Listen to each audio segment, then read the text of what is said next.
Bata day na naman tayo mga Frenny. So ayun na nga, meron akong maliit na washing machine na pang baby. Pero wag ka 7 kg na yan. Hodek nga pala yan mga Frenny. So binili ko na naman yan sa Orange app. Doon kasi ako mahilig bumili ng gamit.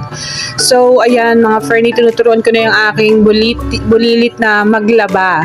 Para at least abot niya yung labada. So kasya dyan mga 10 to 15 na damit.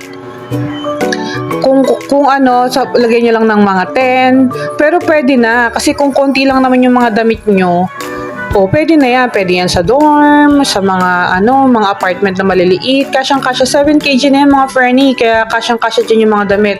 Pero na rin yung dryer sa loob.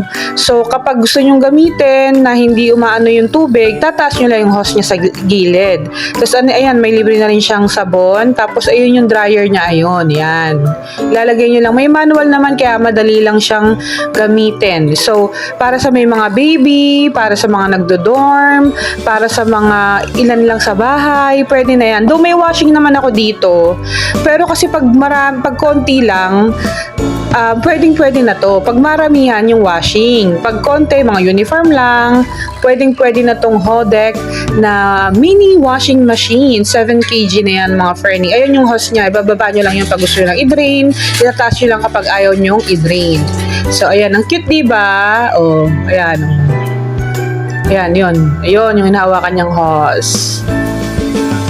So, ayun lang mga Frenny. Laban na tayo for today's video. Weekend na naman. So, ano pa nga ba? Di labada na naman. So, ayan nga pala mga Frenny. Dinadryer ko siya. Ayan. Ikakabit nyo lang naman siya sa diba? Hawakan nyo na lang kapag mabigat kasi yung marami kasing tubig yun. Hindi kasi ako nagpipiga. Ayun lang. Love you all, mama. Chirp, chirp.